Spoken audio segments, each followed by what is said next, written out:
Dear friends, RRB railway recruitment போர்டோட nursing and பேராமெடிக்கலுக்கான official detailed notification நமக்கு release பண்ணியிருக்காங்க.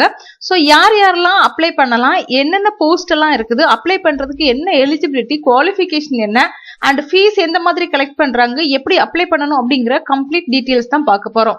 So government of India ministry of railway recruitment போர்ட்ல இருந்து நமக்கு என்ன செஞ்சிருக்காங்க அப்படின்னா வேகன்சி வந்து ரிலீஸ் பண்ணிருக்காங்க. ஸோ டோட்டல் வேகன்சி வந்து 1376 போஸ்ட் இருக்குது.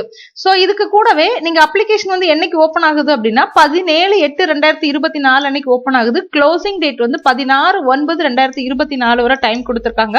ஸோ அப்ளிகேஷன்ல ஏதாவது கரெக்ஷன் பண்றதுக்கு நமக்கு வந்து டைம் கொடுத்திருக்காங்க. அது 17/9/2024 இருந்து 26/9/2024 வரை நம்ம என்ன செஞ்சுக்கலாம் அப்படின்னா பண்ணிக்கலாம். ஸோ ஆன்லைன் மோட்ல மட்டும் தான் நீங்க என்ன செய்ய முடியும் அப்படின்னா அப்ளை பண்ண முடியும். வெப்சைட்ல நமக்கு லிங்க் கொடுப்பாங்க அப்ளை பண்றதுக்கு. ஸோ அதையெல்லாம் என்ன செஞ்சுக்கணும் அப்படின்னா அப்ளை பண்ணிக்கணும். ஸோ இதுல என்னென்ன போஸ்ட் இருக்குன்னா, டயட்டிஷியனுக்கு 5 போஸ்ட் இருக்குது, நர்சிங் சூப்பரண்டன்ட்க்கு 713 போஸ்டும், ஆடியாலஜி அண்ட் ஸ்பீச் தெரபிஸ்டுக்கு 4 போஸ்டும், கிளினிக்கல் சைக்காலஜிஸ்டுக்கு வந்து 7 போஸ்ட், டென்டல் ஹைஜீனிஸ்ட் 3, டயாலிசிஸ் டெக்னீஷியனுக்கு 20, ஹெல்த் அண்ட் மலேரியா இன்ஸ்பெக்டருக்கு 126 போஸ்ட், லெபார்டரி சூப்பரண்டன்ட்க்கு 27 போஸ்ட், பெர்ஃபியூசனிஸ்டுக்கு 2 போஸ்ட், பிசியோதெரபிஸ்டுக்கு 20 போஸ்ட், ஆக்குபேஷனல் தெரபிஸ்டுக்கு 2 போஸ்ட், கேத்தட்டரிக் லேப் டெக்னீஷியன் 2, பார்மசிஸ்ட் பாருங்க 246 போஸ்ட் இருக்குது, ரேடியோகிராஃபருக்கு 64 போஸ்டும், ஸ்பீச் தெரபிஸ்டுக்கு 1, கார்டியாக் டெக்னீஷியனுக்கு 4, ஆப்டோமெட்ரிஸ்டுக்கு 4, இசிஜி டெக்னீஷியனுக்கு 13, லெபார்டரி அசிஸ்டன்ட் கிரேட் 2க்கு பாத்தீங்கன்னா 94 post,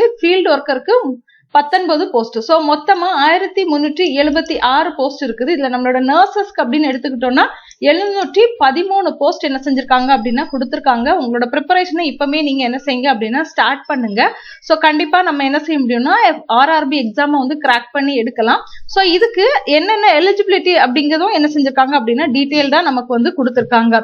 so my dear friends, இந்த அபிஷியல் நோட்டிபிகேஷனை நான் என்ன செய்யறேன் அப்படின்னா நம்மளோட டெலகிராம் சேனல்ல நான் வந்து போஸ்ட் பண்ணிருக்கிறேன். ஸோ உங்களுக்கு வேணும்னா நீங்க என்ன செஞ்சுக்கலாம் அப்படின்னா அதுல இருந்து டவுன்லோட் பண்ணி நீங்க எடுத்து யூஸ் பண்ணிக்கலாம். அப்ளை பண்றதுக்கு ஏஜ் லிமிட் வந்து the lower and upper age limit என்ன செஞ்சிருக்காங்க அப்படின்னா நமக்கு தனியா கொடுத்திருக்காங்க. ஸோ இதையுமே நீங்க என்ன செஞ்சுக்கோங்க அப்படின்னா பாத்துக்கோங்க. அண்ட் கம்யூனிட்டி கேட்டகரி வைஸும் நமக்கு ஏஜ் லிமிட் வந்து கொடுத்திருக்காங்க. ரிலாக்ஸேஷன் எவ்வளவு ஏஜ் லிமிட் வந்து ரிலாக்ஸேஷன் பண்றாங்க அப்படிங்கறதையும் என்ன செஞ்சிருக்காங்க அப்படின்னா மென்ஷன் பண்ணிருக்காங்க. அப்ளிகேஷன் ஃபீ வந்து எல்லா கேண்டிடேட்ஸ்க்கும் எவ்வளவு வருதுன்னா 500 rupees வருது. அதே மாதிரி நீங்க SC ST ex serviceman PWD female டிரான்ஸ்ஜெண்டர்ல வரீங்க அப்படின்னா உங்களுக்கு 250 rupees என்ன செய்யறாங்க அப்படின்னா நீங்க அப்ளிகேஷன் ஃபீஸ் வந்து கொடுக்கற மாதிரி இருக்கும். ஏன்னா இது எல்லாத்துக்குமே வந்து நம்மளோட எலிஜிபிலிட்டி என்ன, அதாவது என்ன எஜுகேஷனல் குவாலிஃபிகேஷன் இருக்கணும் அப்படிங்கறத நம்ம என்ன செய்வோம் அப்படின்னா இப்ப டீடைல்டா பார்ப்போம். ஸோ ஒன்னொன்னுக்குமே எலிஜிபிலிட்டி தனித்தனியா கொடுத்திருக்காங்க. நர்சிங் சூப்பரண்டன்ட் அப்படின்னா வேற ஒன்றும் இல்லை, நம்மளோட நர்சிங் ஆஃபீஸர் போஸ்ட்டுக்கானது தான். எக்ஸ்பீரியன்ஸ் உங்களுக்கு தேவையே இல்லை. நீங்க ஜிஎன்எம் ஆஃப் நர்சிங் கம்ப்ளீட் பண்ணியிருந்தாலும் நீங்க வந்து அப்ளை பண்ணலாம். பிஎஸ்சி நர்சிங் கம்ப்ளீட் பண்ணியிருந்தாலும் நீங்க வந்து அப்ளை பண்ணலாம். ஏஎன்எம் ஆஃப் நர்சிங் கம்ப்ளீட் பண்ணி பி கிரேட் நர்ஸ் சர்டிபிகேட் வச்சிருந்தாலும் நீங்க வந்து அப்ளை பண்ணலாம். ஸோ ஒன்லி திங் நீங்க வந்து ஏதாவது ஒரு நர்சிங் கவுன்சில்ல என்ன செஞ்சிருக்கணும் அப்படின்னா ரெஜிஸ்ட்ரேஷன் ஆகி ஆர்என்ஆர்எம் அப்படிங்கிற சர்டிபிகேட் மட்டும் இருந்துச்சுன்னா நீங்க அப்ளை பண்ணலாம். அது போக cardiac technician, clinical psychology, ECG technician எல்லாத்துக்குமே பாருங்க என்னென்ன நமக்கு குவாலிஃபிகேஷன் வேணும் அப்படிங்கறத தனித்தனியா நமக்கு வந்து கொடுத்திருக்காங்க. ஸோ இதை வந்து நான் நம்மளோட டெலகிராம் சேனல்ல போஸ்ட் பண்ணிருக்கிறேன். சப்போஸ் உங்களுக்கு டெலகிராம் இல்லை அப்படின்னா உங்களோட மொபைல்ல பிளே ஸ்டோர் போய் டெலகிராம் அப்படிங்கிற ஆப்பை டவுன்லோட் பண்ணி அதுல நர்சஸ் ப்ரொஃபைல் அப்படிங்கிற நம்மளோட சேனல்ல ஜாயின் பண்ணிக்கோங்க. ஹெல்த் அண்ட் மலேரியா இன்ஸ்பெக்டர் கிரேடுக்கு பாருங்க நீங்க பிஎஸ்சி ஹேவிங் ஸ்டடிட் கெமிஸ்ட்ரி மெயினா உங்களுக்கு இருக்கணும்.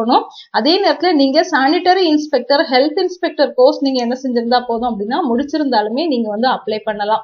அதே மாதிரி லெபார்டரி அசிஸ்டன்ட் கிரேட் 2க்கு diploma in medical laboratory technology நீங்க முடிச்சிருந்தாலுமே என்ன செய்யலாம் அப்படின்னா அப்ளை பண்ணலாம். அடுத்து வந்து பெர்ஃபியூசனிஸ்டுக்கு பிஎஸ்சியில வந்து cardiac perfusion technology, cardio pulmonary pump technician முடிச்சிருந்தாலும் நீங்க வந்து அப்ளை பண்ணலாம். பிசியோதெரபிஸ்டுக்கு டிகிரி முடிச்சிருந்தாலும் நீங்க வந்து அப்ளை பண்ணலாம். அதாவது பிசியோதெரபிஸ்ட் முடிச்சிருந்தா அப்ளை பண்ணலாம். ஸோ ஒன்னொன்னுக்கும் இந்த மாதிரி தனித்தனியா நம்ம நமக்கு என்ன செஞ்சிருக்காங்க அப்படின்னா கொடுத்துருக்காங்க என்ன குவாலிஃபிகேஷன் இருக்கணும் அப்படின்னு. ஸோ நீங்க அதை பார்த்துட்டு பொறுமையா உட்காந்து இதை படிச்சு பார்த்துட்டு என்ன செய்யுங்க அப்படின்னா அப்ளை பண்ணுங்க. அண்ட் கம்யூனிட்டி வைஸ் எவ்வளவு சீட்ஸ் இருக்குது அப்படிங்கறதையும் என்ன செஞ்சிருக்காங்க அப்படின்னா தனித்தனியா வந்து கொடுத்துருக்காங்க. எக்ஸாம் வச்சுதான் நமக்கு என்ன செய்வாங்க அப்படின்னா எடுப்பாங்க. ஸோ இந்த எக்ஸாம்க்கு சப்ஜெக்ட்ஸ் எந்த மாதிரி இருக்கும், சிலபஸ் எந்த மாதிரி இருக்கும் அப்படிங்கிறத நெக்ஸ்ட் வீடியோல நான் என்ன செய்யறேன் அப்படின்னா உங்களுக்கு வந்து அப்லோட் பண்றேன். ஸோ மை டியர் ஃப்ரெண்ட்ஸ், இந்த ஆர்ஆர்பியோட வேகன்சிக்கு நிறைய பேர் வந்து வெயிட் பண்ணிட்டு இருந்தீங்க. ஸோ இப்போ ஆர்ஆர்பிக்கான வேகன்சி நர்சஸ் அண்ட் பாராமெடிக்கல்ஸ்க்கு கொடுத்துருக்காங்க. அப்ளை பண்ணணும்னு நினைக்கிறவங்க 17ஆம் தேதி அப்ளிகேஷன் வந்து ஓப்பன் ஆகுது. ஸோ என்ன செய்யுங்க அப்படின்னா அப்ளை பண்ணிக்கோங்க. தேங்க்யூ.